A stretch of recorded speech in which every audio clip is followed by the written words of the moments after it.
Hello, everyone, and welcome again to another Teacher Joseph podcast. Today's phrase is to be at risk. To be at risk. And to be at risk means to be in a situation where there's a possibility of something negative. A negative outcome, which could be dangerous or could be illness, or maybe it's just something which will expose you to a particular event that you don't want.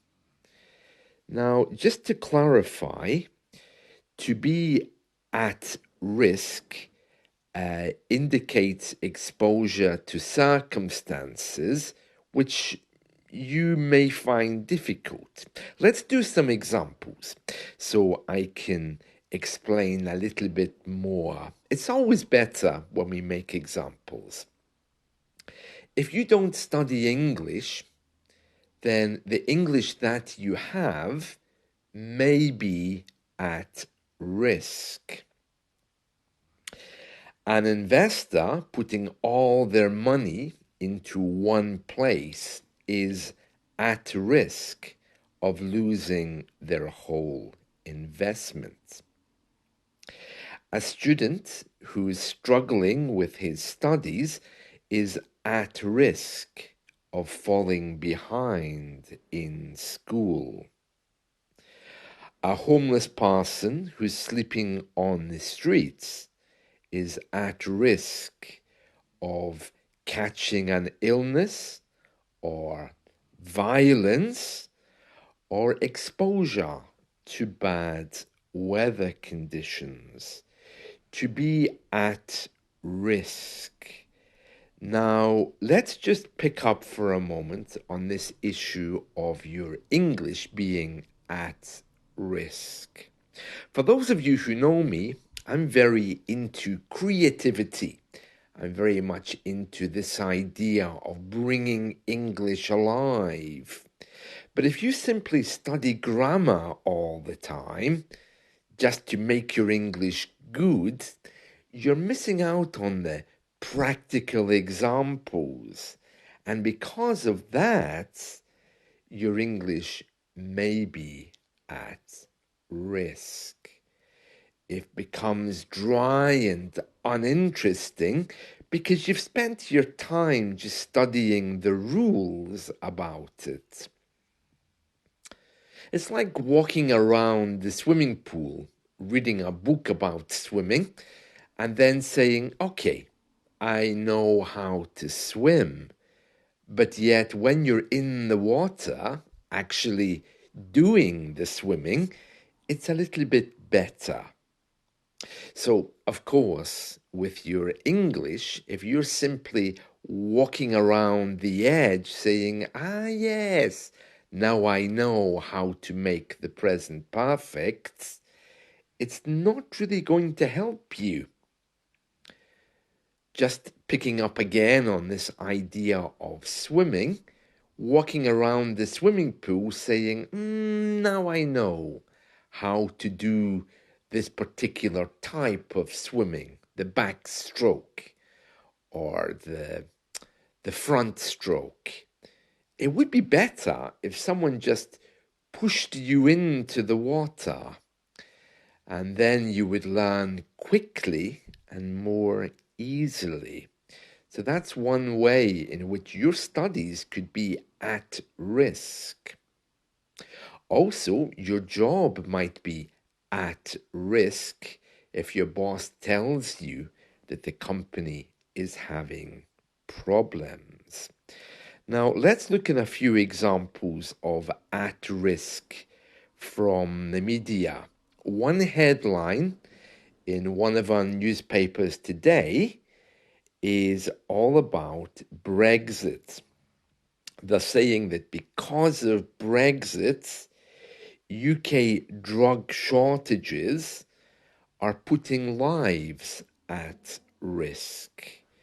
Now, when it says drug shortages, it means medicine. In American English and here as well, we often call very specific types of medicine drugs. And it says here, drug shortages are a new normal in Britain caused by Brexit. And one of the advisors to the government is saying that we need to be very careful because a recent surge in the number of drugs unavailable is creating serious problems for doctors, pharmacists, the health service, and of course the people who take them. There's a number of warnings from drug companies, that's medicine supply companies, about impending supply problems. Impending means something that's just about to happen. Last year, 648 drugs were unavailable, and that's risen now to 1,634. Now, I don't think I've read that properly, so I'm going to read exactly what it says here, because it's not last year, it's from 2020. It says, the number of warnings drug companies have issued about impending supply problems has more than doubled from 648 in 2020 to 1,634 last year. So it's 648 from 2020, not 2023. And it's saying this is becoming quite normal now, particularly for diabetes, epilepsy, and attention deficit syndrome. So I don't know what's going to happen. You know, many of us here in the UK have diabetes, so that's a bit of a big issue. To be honest, I haven't heard of any problems in supply where I am, but it's saying that these are impending, waiting to come in.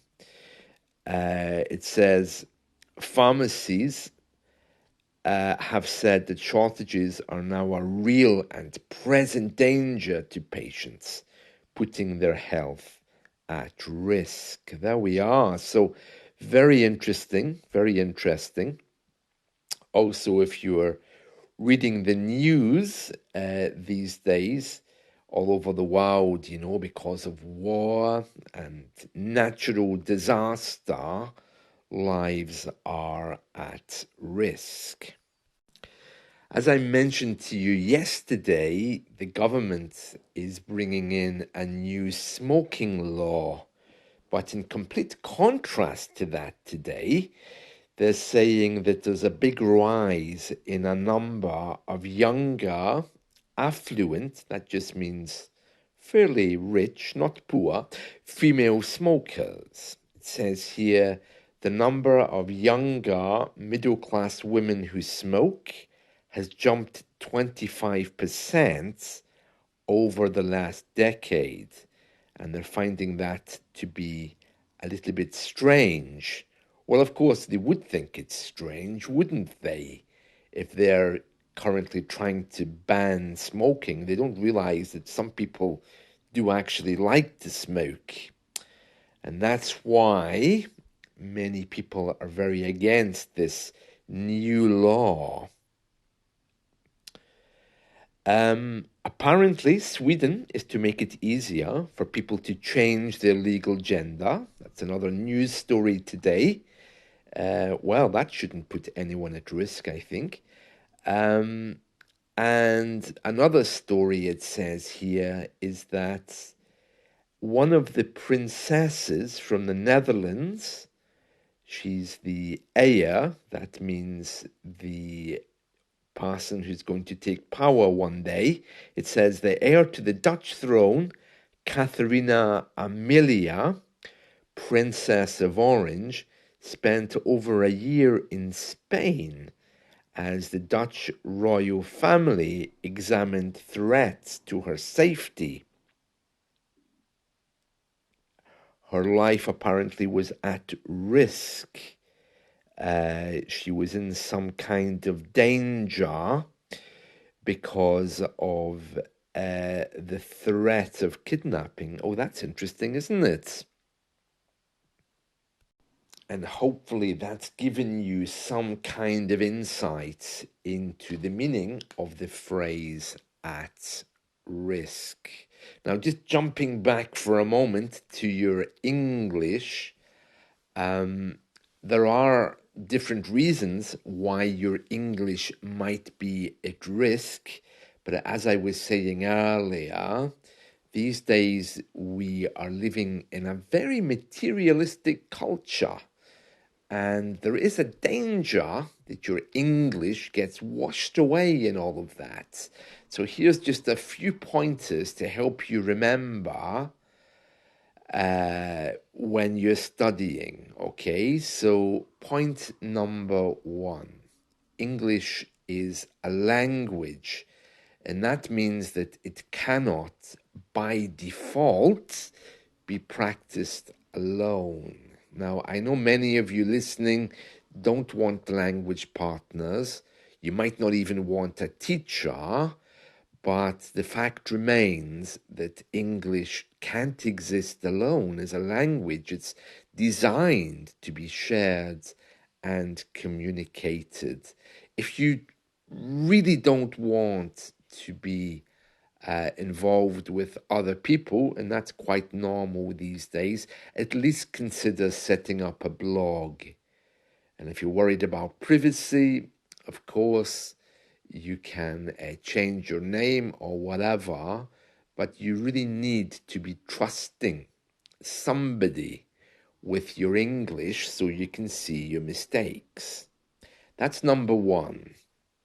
Number two is that you must remember all kinds of learning take place, but the most successful people are the ones who can be most creative.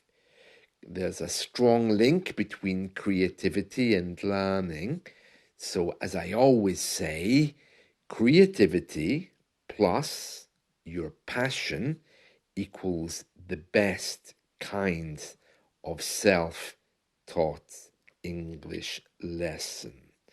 So if the teacher is giving you an exercise about farms and agriculture and you have no interest in that whatsoever, tell him so that he can help you discover your passion, which will in turn make learning a lot easier.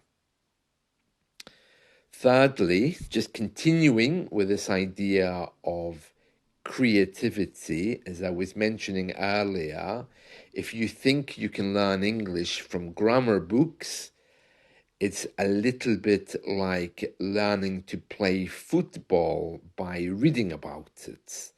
Unless you actually try to move your feet with a ball, then you're not going to get any of the skill, even though you might have a lot of the knowledge. So you really need to be looking beyond the rules.